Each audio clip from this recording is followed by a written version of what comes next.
Paper कैसे हो रहे हैं? शायान ने टीवी लाउंज में आते ही अपने छोटे भाई कबीर से पूछा, जो दीवार में लगी बड़ी सी एलसीडी पर लाउंज की लाइट बंद किए सोफे पर बैठा मूवी देखने में मसरूफ़ था। लाइट बंद होने की वजह से एलसीडी की लाइट इसके मुंह पर पड़ रही थी। वो मूवी देखने में इतना मगन था कि इसे पता ही नहीं चला कि टीवी लाउंज में कौन आया है। पेपर कैसे हो रहे हैं? इस बार उन्होंने ऊंची आवाज़ में गुस्से से पूछा। कबीर हड़बड़ा कर खड़ा हो गया और इसकी गोद में पड़ा रिमोट भी नीचे ज़मीन पर गिरा। भाई, आप कब आए? कबीर ने परेशानी के आलम में पूछा। बस अभी, जब आप एलसीडी पर पेपर की तैयारी कर रहे थे, शायान ने तंज़िया अंदाज में कहा। भाई, वो इसकी ज़बान तो जैसे हरकत करना ही बंद हो गई थी। वो कुछ नहीं बोल पाया। आप बोलती क्यों बंद हो गई तुम्हारी? भाई, वो तैयारी हो गई मेरी। इसने अदब से हाथ बांधे सर झुकाए कहा। एमबीए बच्चों का खेल नहीं है कि सारा दिन मूवी देखो और तैयारी हो जाए। ये फाइनल ईयर है कबीर, अगर फेल हो गए ना तो पता है डैड से कितनी डांट पड़ेगी। इस बार इनका लहजा बड़े भाइयों की तरह था, जैसे बड़े भाई अपने रोब कायम रखते हुए अपने छोटे भाई को डांटते हैं। इंशाल्लाह भाई, यूनिवर्सिटी में टॉप करूँगा, इसने संजीदगी से कहा। टॉप? वो मुंह में बड़बड़ाया। ज़रूर कबीर, इस तरह की तैयारी से तो ज़रूर टॉप करोगे। लहजे में फिर तंज था। सलमा खाला, खाना लगाएं। वो मुलाजमा को हुक्म देते टीवी लाउंज से बाहर निकल गए। थैंक गॉड भाई चले गए। कबीर ठंडी सांस लेते हुए सोफे पर बैठ गया और टेक लगाकर साइड टेबल पर पड़ी बुक खोली। अचानक इसके मोबाइल पर रिंग हुई। कबीर ने फ़ोन रिसीव किया। कहाँ हो यार? दूसरी तरफ खामोशी थी।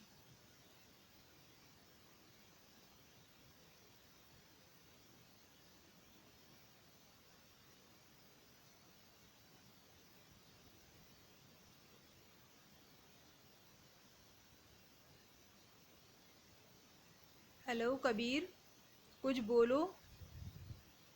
समीर, क्या बताऊं, शायान भाई आ गए हैं कोयत से। फिर वही नसीहतें, वही पाबंदियां शुरू। इसने बुक को एक तरफ रखते हुए सरदा भरी। ये तो वाकई परेशानी वाली बात है। फिर आज रात के प्लान का क्या करना है? अब तो तुम नहीं आ सकते। नहीं समीर, प्लान कैंसिल नहीं होगा, मैं ज़रूर आऊँगा। लेकिन शायान भाई, समीर बोलते हुए खामोश हो गया। तुम इनकी फ़िक्र मत करो, मैं ज़रूर आऊँगा। You just get ready at night. जल्दी से तैयार हो जाओ हरीम। ये असद की आवाज़ थी, जो बहुत उजलत में था।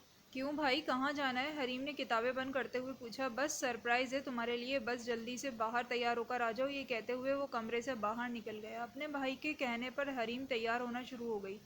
हरीम, तुम क्या तैयार होगी? इस बार हैमर कमरे में आया था, जो अच्छी तर्ज तर्ज की पेंट शर्ट पहने हुआ था। जी हैमर भाई, बस तैयार हूँ, लेकिन ये तो बताएं, जाना कहाँ है? ये सरप्राइज़ है हरीम, तुम जल्दी से नीचे आओ, तो सब तुम्हारा इंतज़ार कर रहे हैं। इसने इसके गाल पर थपकिया थपथपाया और मुस्कुराता हुआ सीढ़ियाँ उतर गया। पता नहीं क्या हो गया है घर वालों को, कुछ बता ही नहीं रहे। हरीम ने दिल ही दिल में सोचा। हरीम सोच विचार के लिए अपने कमरे से सीढ़ियाँ उतर रही थी। बिलाल भाई कहाँ जा रहे हैं? बिलाल ने अभी अभी बात का जवाब न दिया। बताएं ना, इसने इसका हाथ पकड़ते हुए पूछा। हरीम, सरप्राइज़ है, बताऊंगा तो सरप्राइज़ ख़त्म हो जाएगा। वो लोग गाड़ी में बैठ गए। हरीम इनके चेहरे के तासुरात देखकर परेशान हो रही थी। न जाने क्या होने वाला है। गाड़ी एक घर के करीब जाकर रुकी। ये मिस्टर उस्मान का पुराना घर था।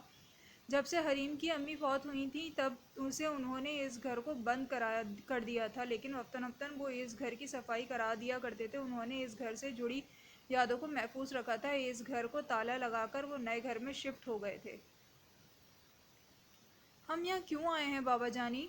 हरीम ने कार में भी बैठे खिड़की से बाहर झांकते हुए पूछा। तुम गाड़ी से नीचे तो उतरो, अंदर चलोगी तो तुम्हें कुछ पता चल जाएगा। हरीम हरीम परेशानी के आलम में नीचे उतरी। घर का दरवाज़ा खोलते ही अंधेरे की वजह से हरीम बाबा जानी से लिपट गई। बाबा जानी, आपको पता है ना मुझे अंधेरे से कितना डर लगता है? अचानक सारा घर रोशन हो गया और हर तरफ हैप्पी बर्थडे की सदाएं गूंजने उठी। पूरे घर को अच्छी तरीके से सजाया गया था। फर्श पे ब्लू और वाइट कलर के गुब्बारों को फैलाया गया था। पार्टी का थीम और थीम ब्लू और वाइट था। एक दीवार पर हरीम की बचपन से लेकर अब तक की तस्वीरें लगाई गई थी। हरीम का अब तक का सबसे बड़ा सरप्राइज़ है, क्योंकि इस पार्टी में इसकी बेस्ट फ्रेंड सोहा और शुमाइल भी आई हुई थी। हर तरफ रोशनी ही रोशनी थी। शायद हरीम इस सब की तवक्को नहीं कर रही थी, इसलिए इसने वक्त हैरत से मुंह पर मुस्कुराते हुए हाथ रखे। हरीम का सबसे मनपसंद केक टेबल पर पड़ा हुआ था। इसने हरीम का नाम भी लिखा हुआ था। केक काटिंग के बाद एक और बड़ा सरप्राइज था जो हरीम के लिए नाकाबिले यकीन था। ये सरप्राइज इन तीनों भाइयों की तरफ से था। अचानक बड़ी स्क्रीन पर हरीम के बचपन की तस्वीरें पूरी फिल्म नुमा नमदार हुई।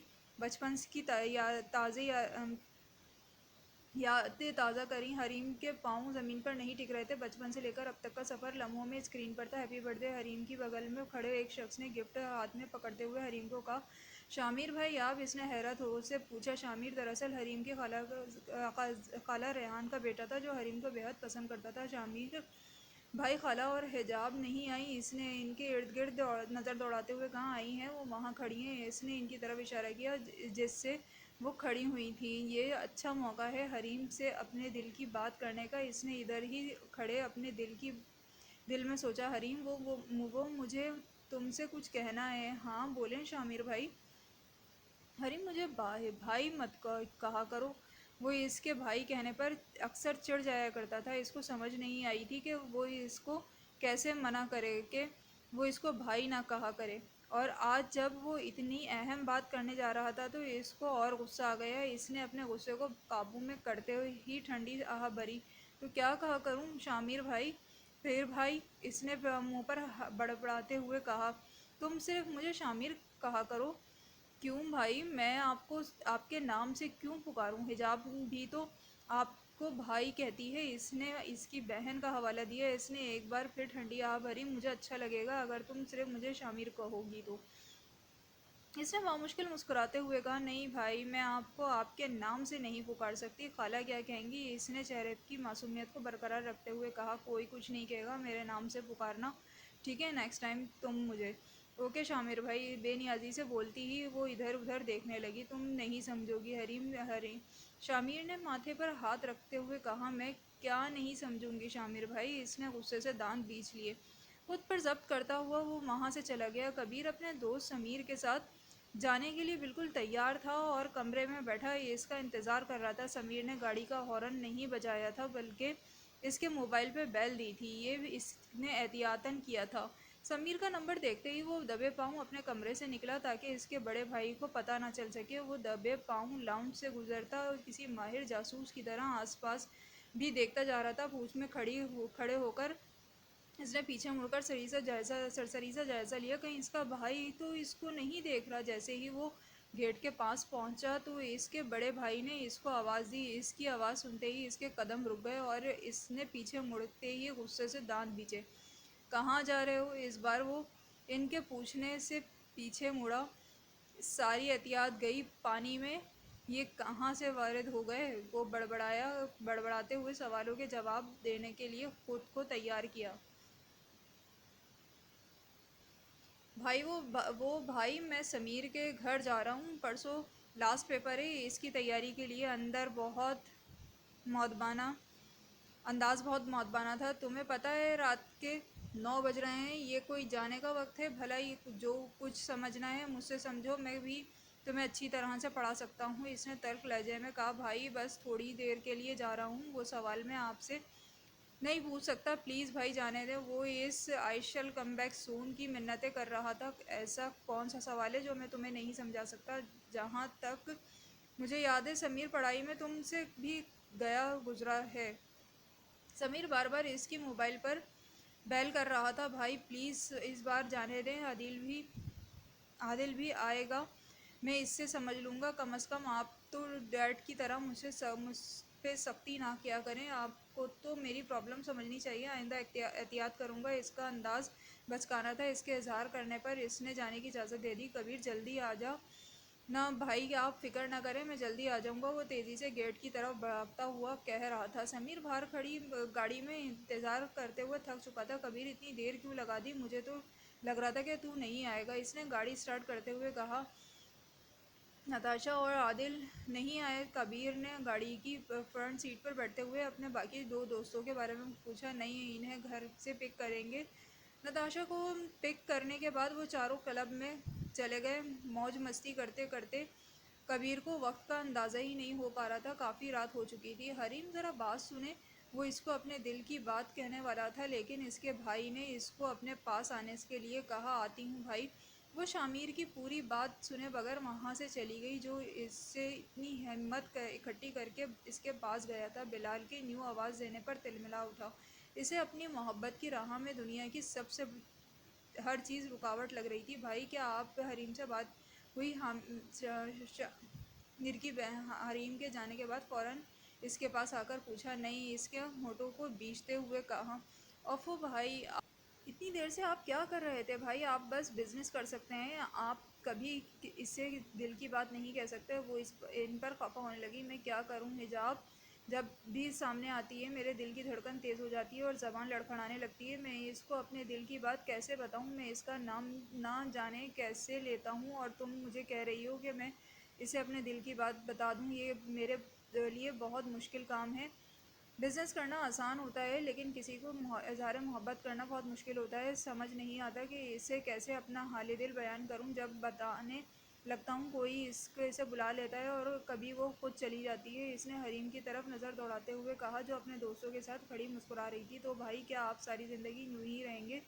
अगर वो किसी और की हो गई? शामिर ने इसके होठों पर हाथ रखा। हिजाब देखकर बोला करो, अगर वो किसी और की हो गई तो मैं पता नहीं कि मेरा क्या होगा, ज़िंदा भी रहूँगा या नहीं। इसने संजीदगी से कहा। ओके भाई, आइंदा ख्याल रखूँगी, लेकिन भाई आपको अपने जज्बात से तो आगाह करना होगा। कोशिश करूँगा। हिजाब फंक्शन ख़त्म होने के बाद होते ही तकरीबन रात के 2 बज चुके थे। तमाम मेहमान अपने अपने घरों को जा चुके थे। चलो अहमद, हम भी लोग भी अपने घर के लिए निकलते हैं, बाबा जान ने अपने बड़े बेटे से कहा।